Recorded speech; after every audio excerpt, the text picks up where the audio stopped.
Hang on. Let's try something different with the music this time. Okay, that's better. What do you think, Jason? Yeah, all right. That's perfect.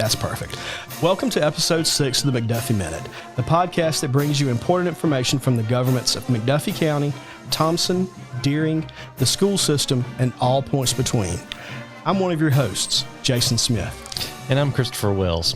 Buckle up, because our guest today is Thomson High School football coach Michael Youngblood. We're going to discuss the topic that's on everyone's minds in McDuffie County, that epic season-long journey to bring home the Bulldogs' 6th state championship trophy. Go Dogs! That's right, and there's so much to talk about, so let's jump right in. Thanks for joining us today, Coach, and tell us a little about yourself and how you got here.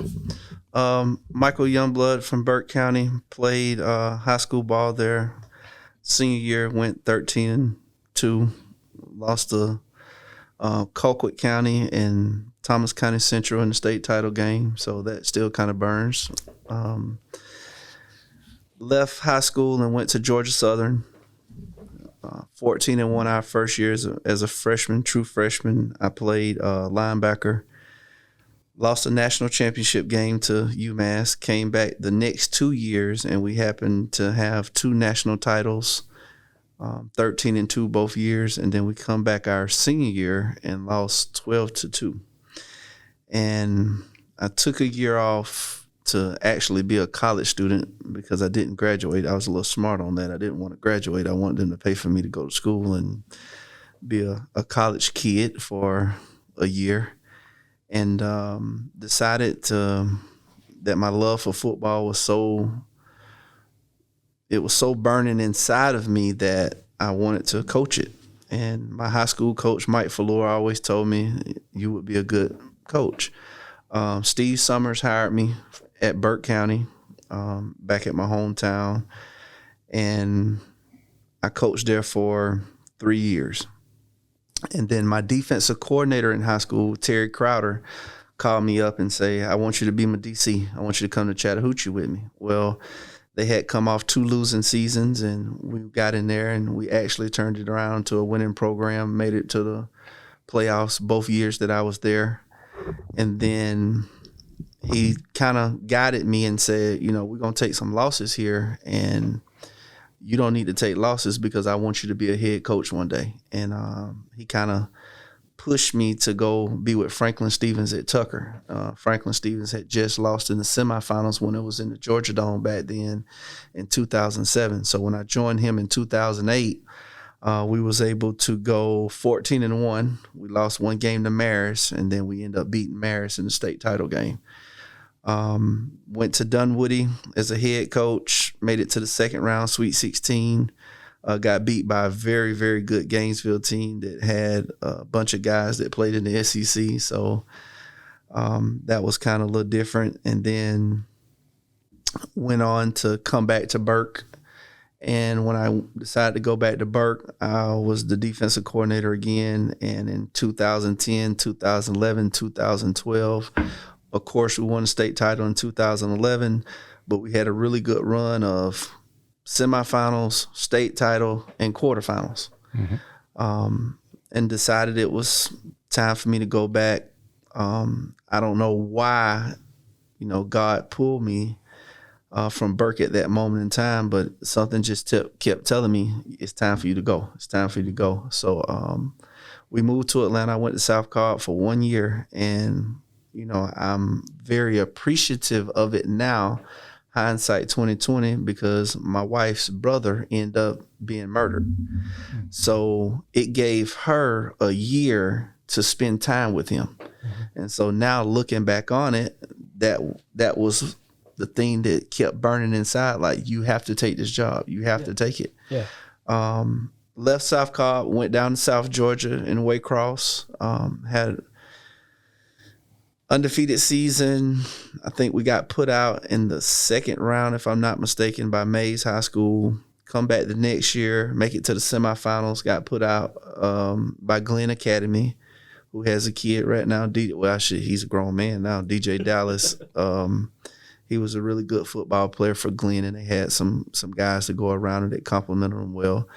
And then the next couple of years, we got put out by Rome. That's when Rome really got hot. And we lost to Stockbridge my last year there. And, this job came available. And I truly can say this. I made a list out when I was in Ware County of jobs that I felt like were the top 10 jobs in the state of Georgia, as far as resources, as far as financial pay, just trying to see what my next step be at. And I mean, it's no secret Ware County pays a lot of money, and it kind of handicaps you in a sense of, if you want to be a head coach, it may be some jobs that you have to take that may not pay as much money as they pay to their assistants. And that's a big ordeal.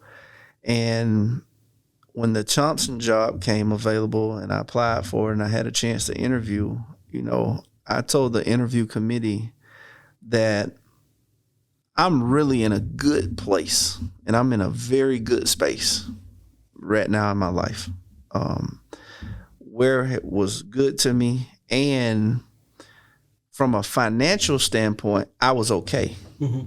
So it was like, these are the things that have to happen for me to even, come to Thomson. And Dr. Rhodes, called me up and say, we want you to be our head coach. These are the things that we can do for you. And the rest has been history. So that's kind of my backstory of 20 plus years. Sure. So I'm very thankful. I'm very appreciative. And the one thing I did before I took the Thomson job is I got my family together and I say, look, it's y'all decision. It's not mine. Mm-hmm. I have this opportunity. If y'all want to go, we can go. If not, we'll stay put. But I don't want anybody to resent me for taking this job. I say, we're going to pray about it. Everybody's going to go to sleep. And then when we wake up in the morning, I just need to know y'all answer. I'm fine either way. But I may not ever get another opportunity to do something like this. Right. And so woke up the next morning and they all was like, Daddy, let's go. So I felt very good about that because it was more or less about my girls. They were in swimming. We had a AAU swim program that we liked that we had at the Y. They were swimming at the high school, which I happened to be the head coach of the swim team. Yeah. So it was a lot of things that we had in place and that we knew was going to suffer a little bit in moving. But they were fine with it. They were excited about the opportunity. And wow, 5 years later. There you go. Yeah. Well, one of the things that hearing your story, and I'm coming back into the community. I grew up here, graduated from high school and everything, and covered the football program on and off, or managed the coverage of it for years. You're kind of stuck in the DNA of Thomson too. We've got those famous rivalries with Marist and Thomas County Central, and those teams that come up. And you mentioned playing, a stacked team of D1. Well, in our state championship game one year, we had Trevor Lawrence and two D1 receivers looking at us on the line. And, there's times when you start watching a game and you see somebody that doesn't look human on the field, and there was Trevor Lawrence. And, so we've been there. That your history it's amazing how it really aligns with what we've seen here in Thomson. And I know, Chris is the same way. He has been here, and he actually has covered football more than I have. And I know that, we're excited about these kind of things because of what it means to the community and that sort of thing. And Chris, I know you want to talk a little bit about that. Yeah, I was just going to say, on a personal note, I covered Thomson football with the now defunct McDuffie Mirror that Jason and I used to work together on, but also for the Augusta Chronicle for 7 years straight. And that was during the second Luther Welsh era here in Thomson. But my first year covering football was 2003. So I never got to go to a state championship game. It came in right after the 2002 state championship. So I appreciate you letting me ride along with you guys on that, take pictures on the sideline and that sort of thing. And I was going to say I couldn't be happier for the team, the coaching staff, the school system, the community, and everybody here. It's such a huge deal here. Speaking of which, we know how much McDuffie County loves its football. Can you talk a little bit about what this championship means to the community as a whole? Well, I think the biggest thing has been when you go back to the glory days, and you have Coach Welsh, who won 3 state titles, and he ran a tight ship program, and what he wanted, he got, and he ran it with an iron fist. And for a lot of people, that is non-traditional now. Right. And, some things have kind of happened in education where, it's made it a little bit more difficult to get things set up that kind of way. But, the pay has increased over time. I'll say your assistance in trying to provide them with financial stability has increased over the time, and things have slowly gotten better over the years. One of the things that I saw when I first got here is, if you take pictures of the stands, you can see it. It just wasn't like it used to be.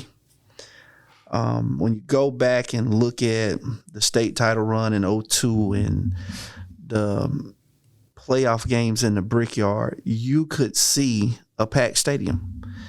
And for whatever reason, that didn't quite happen a lot when I first took over. Last year, you could see it start to fill back up. And then this year, I think once we played Cook County, we had some fans call out some people and say, look, we need to support these boys. And my thing has always been about the kids. Yeah. Whatever the kids need, let's support them. Nothing else matters. Coach Youngblood can die today. The T in Thomson football is going to always be here. Yeah. And I try to get my kids to understand that within the program, whether you're here or not, this ball is going to kick off. Now, some of the nights it's been Thursday nights. Some of the nights it's been Friday nights. But Thomson football is going to be here. And what we got to do is we got to do the best job we can of creating and building our legacy while we're here. And seniors, you have 4 years to do it. And to their credit, they believe, they trust it, and they got it done. Well, you can look at South Atlanta, you can look at Appleton County, and you can look at that state title game, and you can see the town come back together. And for me, that's always been what I felt like should have been there in the beginning. Because whether it's me, whoever the next coach is going to be after I do my 11 years, I think I got till I can retire. Whoever the next guy is, and whoever the next guy is after that, whoever the next guy is after that, it should be no question of you have to support the kids, irregardless of who sits in the chair. And I take it as we're going to support the kids. We're going to do everything we can for the kids. We're going to let everything else take care of itself. And when I took over this job, that was my only focus, was the children. I didn't care about who didn't think I should be in that seat. I didn't care about who felt like I should be in the seat. Mm-hmm. It just mattered to me about the kids, making sure they had everything they needed to be successful. And I feel like that plan, God's will, I feel like it brung everything together. And to turn around after 5 years and host that trophy up and look at our kids and look at our fans and look at how everything just came together, I felt like it was just destiny. Well, I know when I left the McDuffie Mirror in 2009, and I didn't come back to a football game after that. It wasn't because of the team or anything. I just kind of disconnected from here because I was working somewhere else, and I lived here. And so not last fall, but the year before, I went to a game. I went to a couple of games actually, and was amazed at the empty seats in the stadium. I never imagined Thomson football would see that. And I remember having a conversation with a few friends, and then this year happened. And it was, for me, it was wonderful. One of the things that will always stick with me is standing down there on Main Street and watching y'all leave, and the guys hanging out the window, slapping hands, going down the road. That was one of the coolest things I've seen. And the group of all segments of our community out there doing it was great. And I'll be honest, because I didn't follow high school football, when you got hired, I was like, who is this guy? And I talked to, both of us have worked at the Chronicle, so I used to talk with a bunch of their writers. And Chris Gay, who was one of my favorite people in the world, and who's now at Augusta Prep, I was talking to him, and I said, who is this guy? And this is the honest truth. Chris said he is one of the best coaches I have ever talked to, ever met. He said, you wait and watch what he does. Yeah. And that was 5 years ago, and I hate to say Chris Gay was right, but he absolutely was. And that's been one of my favorite things to see, is what you've done, what your team has done to pull this community back together. And that's, to me, that's the best part of all this. When we get together in January to celebrate the team, we'll talk about that more on the end here. That's going to be one of my favorite things to see, is to see all those people and see them all get together. Now, one of the things that I have been interested about, because you're still a fairly young coach, and now you're going to be in the Thomson folklore. Guys that, when they start talking about guys like Ray Guy and Jerry Mays and Coach Welch and Coach Leroy and Jap and Cat Brinkley and Danny Verdun Wheeler, all those guys, they're going to be talking about Coach Youngblood and some of his players. Yeah. Put that in perspective on how that is for you. I mean, I know that you've coached with a lot of great coaches, but now it's you. This is your guys. Well, I think the guys that I've been with over my course of time, with Terry Crowder giving me the chance to actually have an opportunity to be on this platform, because he saw something in me to actually make me a defensive coordinator. Franklin Stevens taking me and learning some different things from him. Eric Parker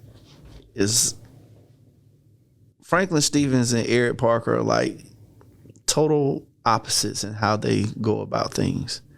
But at the same time, they get to the same results. Mm-hmm. So you got a little bit of everything that you need in every situation that you go into. It's going to be a tad bit different, and you got to be able to make adjustments. You can't go in bullheaded or hard-headed. You got to kind of sit back, observe, and see how to, I hate to use the word manipulate, but that's what it is. Sure. You got to see how you can make your situation work for you. And my biggest thing right now is that's for the fans. That's for the people. That's for our kids to talk about. To me, I'm really not worried about it. I think once it's all said and done and over with, I'll have something to look back and think about at that moment in time. Yeah. Right now it's really truly about enjoying this moment of being a state title team. It's about making sure our kids have what they need. It's about trying to sustain this, because that's sustaining success is harder than getting to it. Sure. And I don't think a lot of people realize how hard that is. So I made sure I addressed that in my post-game speech, because if we want to stay at the top now, it's going to take some stuff to keep us there. Mm-hmm. Because you have assistant coaches, okay, you got two coordinators. Eventually, somebody's going to snatch them from us. Sure. Because they're going to want them to be their head coach. And they're going to have those opportunities. Then you're going to have assistant coaches. Somebody's going to want to snatch them and make them coordinators. So you're going to have the ability to, number one, try to get their pay a little bit higher and make sure that you try to handicap them financially where they can't take any job. It has to be the right job. Sure. And that's the biggest thing for me moving forward. And, we want to do this a lot. We want to do it several more times. Absolutely. We want this thing to be where I envisioned it 5 years ago. You know, I still want to get on a national scale, and it's gonna take some time. It's gonna take some effort. And you know, when I first said that, people probably thought I was crazy, but at the end of the day, you want your kids to have all of the exposure that they can have, so that it can help them moving forward in life. Sure. So I had a couple of college coaches come in, and I had some kids say, "Coach, I'm done with football. I don't even want to play anymore."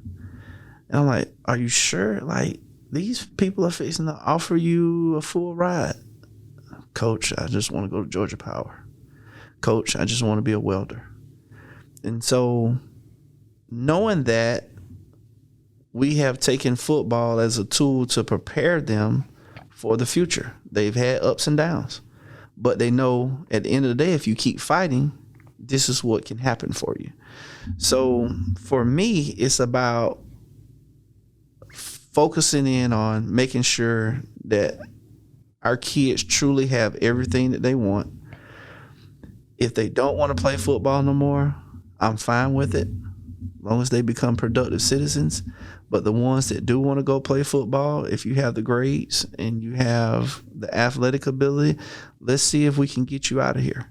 And if we can get you out of here and you go graduate from college and you have a degree and you want to come back to Thomson, we'll have open arms for you. Yeah. But I want you to get out there in the world and experience the other side. And make that choice to come back instead of feeling like you have to stay here. There you go. Yep. And that's one of the hard, that's like that rough piece of wood that you just have to keep sanding, and then you varnish it, and then you're getting ready to stain it and put that last coat of polyurethane on, and then you feel it, and you feel that little rough, and you got to go back in there and you got to resand it. So that's constant sanding of our kids.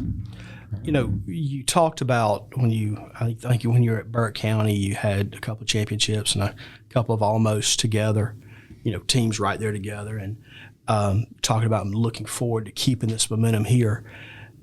When you started this season, this will be two parts to this. When you started this season, did you, I mean, of course you hope for this, but did you see this as clearly as it came out? And two, how do you build on this now? How do you change what you're going to do on the off season now to keep this going? And what is it that sets aside a state championship team from the almost team? Well, when we started the year off, it's a lot of things that happen in the off season. And I felt like we had enough talent offensively and defensively to make our run. Mm-hmm. I always felt deep down inside we had a state title team, but it was getting everybody to do their part. Sure. And that's one of the things that you definitely have to corral. And then we end up losing one kid in the summer. And defensively, we were in disarray. We played Burke, and we didn't play that well defensively because we never had to do it without him for a whole year. Mm-hmm. And he would make everything right that was wrong. And so I felt like we suffered a little bit in the first game because I told our kids, it's going to be like a second or third round opponent now that we're opening up the gate with. Right. Game one. This is what you want. You want this atmosphere. It's a personal atmosphere there. Yes. And having a rival game, the first game of the season, it's a lot that you have to prepare for. And defensively, we wasn't where we were supposed to be at. And I felt like offensively, we were still trying to figure a couple things out before we could really get rolling. Mm-hmm. And after that game, I apologize to the kids for not having them ready for a moment. We had several opportunities to win the game. We missed some throws. We missed some blocks. And you don't put everything on one particular play. I had a choice to kick a field goal or not. I have a kid that has never kicked in the game. He's kicking for the first time as a starter. I'm at practice every day with him. And the angle that we were at, I just did not feel comfortable. And I did not want nobody blaming that kid if he didn't make it. Sure. I would rather everybody hate me than hate him. And I did not want to put him in that situation. So I decided to go for it. Now, if it had been in the middle or if it had been a little bit to the right, I'd have took my chances. But with it being on the left, no, because I've been in practice with him. Gotcha. So with that being said, after that game, I really feel like our kids came together. Mm-hmm. And I think our kids understood and they knew why we didn't kick it. But to the average fan, I'm the craziest man in the world. Sure. I didn't want to lose our kicker for the rest of the season, and they blame him for losing the game. I would take the blame. I would take the blunt of everything. 14 games later, I might be the smartest man in the world. There you go. Yeah. Coach, you mentioned a lot of the other players there. A lot of the focus on this team has been on Zontavious Curry. And all the heroics, him coming up with the big play when you need it. But we all know that football is not an individual sport. You had several great running backs who could have started for any other team around here. You can't win without a tough defensive unit or offensive line to make the holes for Curry or any of the other guys. So can you tell us about who are some of those important pieces of the puzzle on the team that if they hadn't been there, maybe this team wouldn't get across the finish line? Well, I think after the Laney game, which was very unfortunate, we made a decision going into Washington County that we had to change on defense. And I walked in and I told Coach Burns, who's our best 11 players? And when we put the list up, we had a kid that was in our best 11 players that was not on the field. And of course, you stretch Curry off because he's going to be your main offensive guy. Right. And we decided to put Marcellus Brigham on defense and take one of the linebackers off and move from a 3-3 to a 3-4. Didn't change up much up front. You had to, kind of change your outside backers a little bit and how they fit, and you got to change a little bit with the two inside backers. But for the most part, you was able to keep the defense of terminology intact. Once that happened, I felt like we made a run. And when you start talking about defense, you got Jordan Jones, you got Sally White, you got TC, you got Cummins. 3 out of the 4 are coming back. Yeah. And that's on the defensive line. Yeah. Okay. And then Hart and Babs, which are seniors, they led us all year, and we're definitely going to miss them too. Right. But then you go to the outside backers, you got Travion Curry, you got Phelps, and you got Jameer Roberts. Okay. Curry's going to leave us, but Phelps and Roberts are back. You go to the secondary, you got Brigham and Dez Boyd. You're going to miss them too because they're seniors. Yeah. You're going to miss Nolan Norman. He's a senior, but you have Storm Hunt coming back, who led the state of Georgia in interceptions. Right. Well, when you start looking at next year's team and you try to get those guys in there, you start looking at Jordan Lane's going to play a little corner for you. He got to play some corner this year. Ty Jones going to play safety for you. He got to play some safety this year and receiver. And then you just look at the totality of how you're trying to build stuff and making sure kids get reps during Friday night. Then you flip over to the offensive side. You have your offensive line. You started with Jaden Thomas, Malik Ramsey, Evan Holbrook, Kane Coulter, and Jack Gordon. Well, during the course of the year, you lost JT for a little while at left tackle, so Cummins and Jordan Jones had to play some. Then all of a sudden, Jack got injured, so they had to play the right side. Then you're just kind of piecing together certain things up front, but on Friday night, the fan don't want to hear about you not scoring now.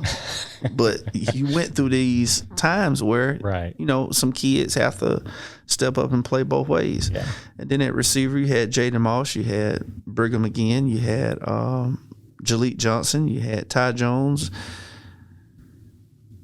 What I think was a crowded backfield, but it worked out for us.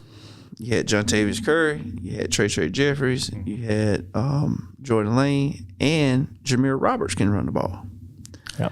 But the most carries I will say John Tavius ever had in a game, it wasn't even over 15 carries. Right.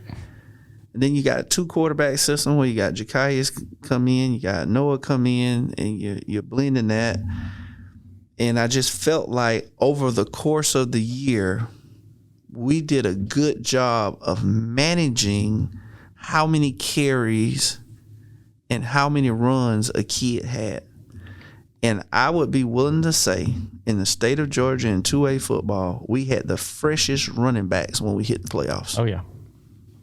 And that was, to me, bigger than anything. Now, when we hit the playoffs and John Tavius got hot, it was like, all right, we got to feed him because he's hot. Right. Okay. And everybody just sat back in amazement. Right. We knew he could do it. Yeah. It's just, it was trying to balance it out throughout the year. The rest is history. Right. Yep. So you talk about going through the playoffs and hitting the highs and lows of the year. How do you get your team?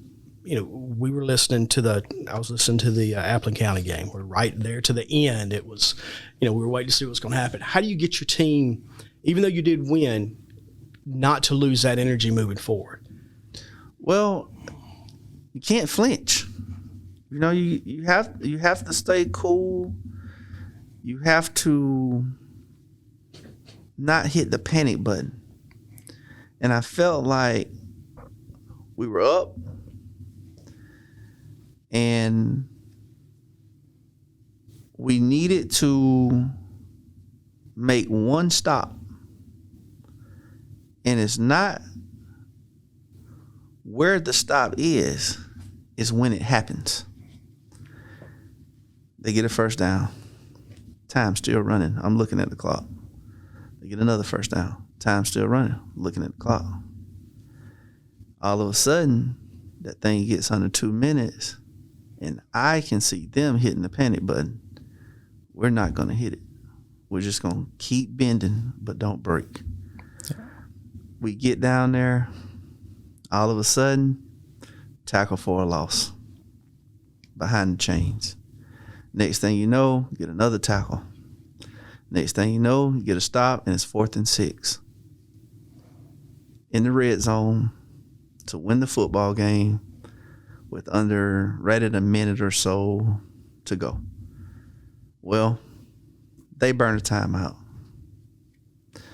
I have one in my pocket, so I'm good. If they come out in something I don't like, I'm going to burn this timeout. Yeah. So we're expecting them to come out in their what I would call single wing set or their power set where they've been kind of gashing us a little bit. Mm-hmm. And, of course, they were bigger than us, so that was going to happen. And I said, guys, if they come out in this is what we're doing. I said, okay, coach. Well, go out. They come out in 5 wides. Right before you get ready to snap the ball, timeout. Just wanted to kind of get a feel and see what they were looking for. I said, all right, guys, here it is. If they come out in the Wildcat, this is what we're doing. If they come out in 5 wides, this is what we're doing. They're going to do one or the other because they don't have any more timeouts. I feel like they showed their hand. Mm-hmm. Play inside leverage. Don't let anybody run no slant on you. Play through the ball. We're coming after them. We got one more than they can block. And we're going to make them do something quick. Whatever happens is going to happen fast. Mm-hmm. So don't get beat inside. Make them make a hell of a catch to beat us. And I think that right there sealed the deal for us to not only play for it, but I think that's when we won it. Because now the kids trust and believe in you in those critical moments where you didn't hit a panic button. Right. And moving forward, I think it'll be a catalyst of things that we can do within our program to get our kids to understand. And the biggest thing is getting your older kids to teach your younger kids of how to do it. Have that institutional knowledge that they're carrying along. Yes. We refer to them as football players, but they're really student athletes. A lot of the focus has been on the athlete part, but talk to us a little bit about them as students and how important that part is to you. You've mentioned that a little bit in passing before, but how important that is to you, to the players, and what steps the program has taken to make sure that the players pay attention to academics, not just for the sake of the grades, but preparing them for life after football. Well, I have 15 weeks of notes that after every practice, we're telling our kids, you need to sign up for the SAT, ACT. You need to take the test. You need to get all of these things done. Okay? I can lead you to water, but I can't make you drink it. Right. Monday, study hall. Tuesday, study hall. Thursday, after school, kids have free. Go work with your teachers. Mr. Shedd, who is one of our academic coaches, pulls grades every 2 weeks. Send them to me. I'm punishing you if you have an F. No reason you should have an F. Yeah. Okay. Anytime a teacher emails me or you bring me a note from a teacher that you need to go see them after school, let's go get it done. I need y'all to have all this stuff done because now when the playoff hit, it's a little bit more intense. It's right. A lot more film study. Mm-hmm. I don't think people realize how much film we watch with our kids right. to get them ready for that moment. But, you know, it's well documented with the news coming in and doing a documentary on us and our academic program that we have for the kids. Mm-hmm. And you're talking to someone who has their master's degree, who has their specialist degree. Didn't want to go back and do that doctorate too many writing the papers. Yeah. Just got tired. But I'm a living testament for those kids to understand what education can do for you. Right. And I make sure they understand that when these colleges come in, yes, they want to know what they're coming because you're a good player. Let's not throw that away. You're a good player. Right. But the first thing they're asking for is a transcript. Yeah. Because you have to have the grades. I try to go through all kids in our program. I go through their transcript at the end of every semester. Because now, once you finish that freshman year, okay, this is what your core GPA is. Not PE, no knock on PE. Not art, no knock on art. CTA department, love them because they give them trades, but that's not what NCAA looks at. Yeah. They look at those 16 core classes. That's what you have to have. And we try to make sure that our kids are on a path to not only graduate, mm-hmm. but qualify NCAA. Mm-hmm. And some listen, some don't. And that's the most frustrating part because usually the ones that don't listen are the ones scrambling at the end. Right. And everybody want to say, well, why coach couldn't get... I can't do your schoolwork for you. Yeah. I can only provide you with all of the resources that you need to be successful. Mm-hmm.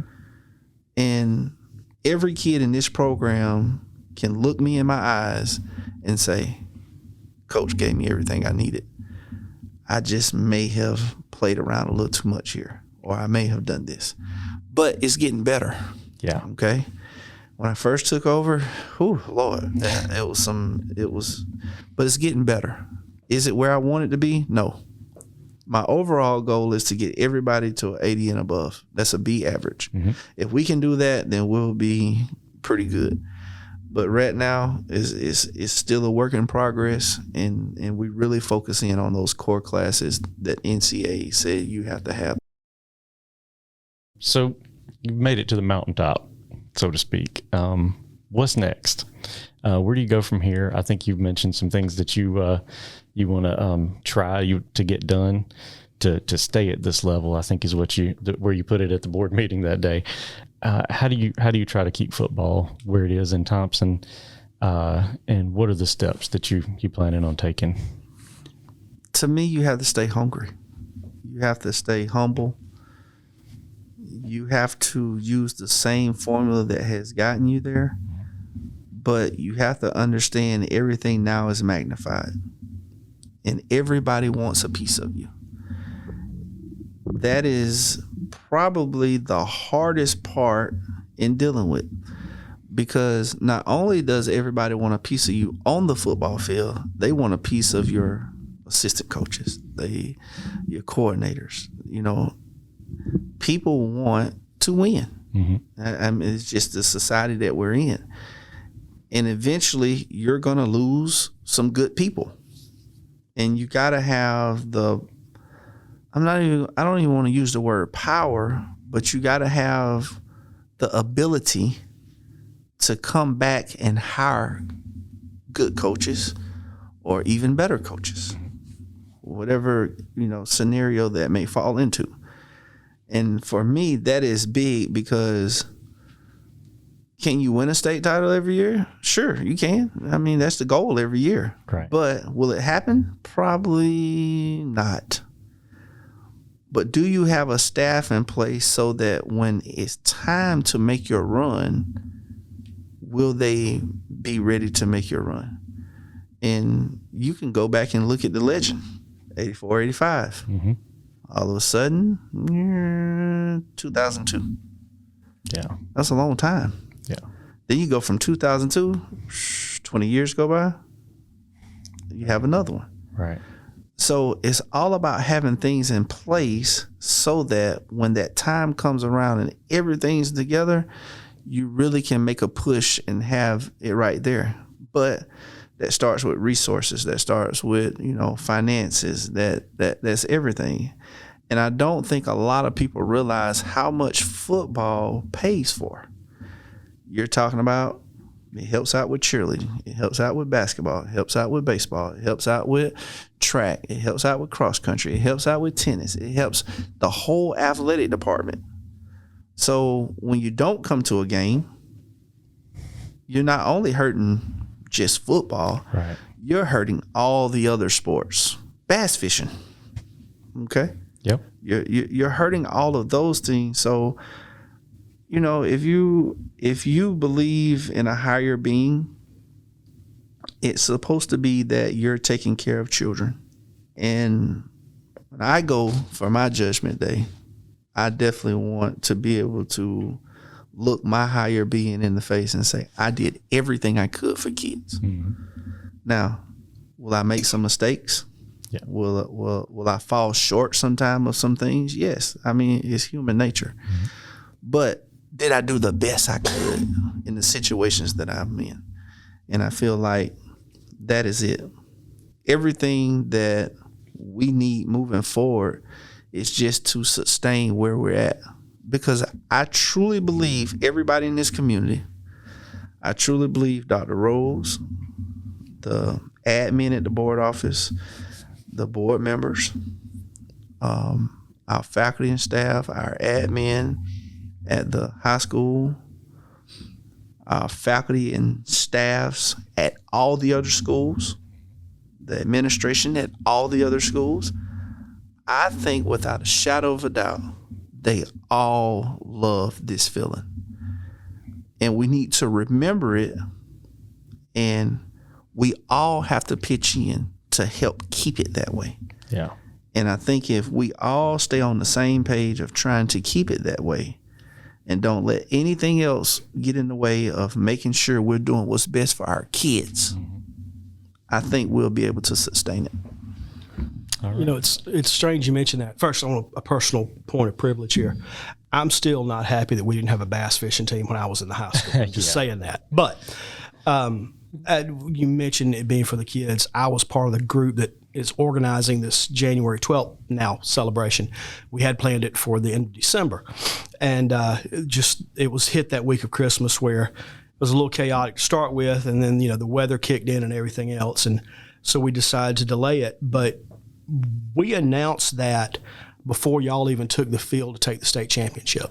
Yeah. And the reason for that was exactly what you're talking about. We had seen this public outcry of support. We had seen the send-off. And I had a conversation, I think, with Chris that morning and via Dr. Rhodes and with the Chamber of Commerce and some folks around here at the county. And, we all decided that this was about the kids. Win, lose, or draw, this was about the kids. And that's what it needed to be about. So we thought about it, and we didn't want to wait till after the game because it wasn't going to go this way. We knew it wasn't going to go the way for y'all to not win. But if it did, we didn't want it to look like we were throwing a pity party, frankly. If y'all won, we didn't want to look like we were jumping on that bandwagon, hey, we're going to celebrate.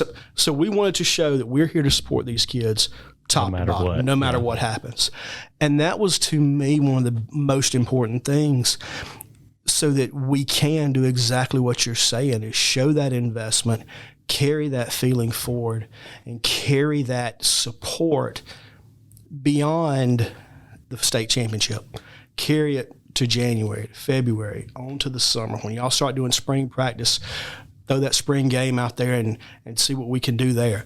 Really show the love for this team and these kids and their futures that we have in the past. It's not that difficult. It's the kids. These are the kids that are going to be setting the path of our community moving forward. And that's why I love hearing you say that, whether they want to go be a welder, work for Georgia Power, or go play college football, you're going to be there for them. Yeah. And you're going to equip them to do that. And to me, that's the best part of your philosophy here. Coach, I do want to say we're going to be doing January the 12th, football team, band, cheerleaders, yourself. We're going to have a little area set up, take pictures with that beautiful trophy. Right. And we're just going to celebrate y'all, have a great time. I'm bringing the snow machines again because that's part of what I do. That'll be at the depot. They'll be down at Thomson Depot, 5 o'clock. And we're really looking forward to that. I appreciate y'all agreeing to bring all the guys there and everything. I want to thank you for being here with us today, Coach, and looking forward to what you and the Bulldogs and the young men and women that you are helping bring up do for this world in the years to come. Thank you, sir. So thanks to all our listeners for logging on and tuning in. Keep looking for ways to get involved in all the great things happening here in McDuffie County so that you can make your community a reflection of you.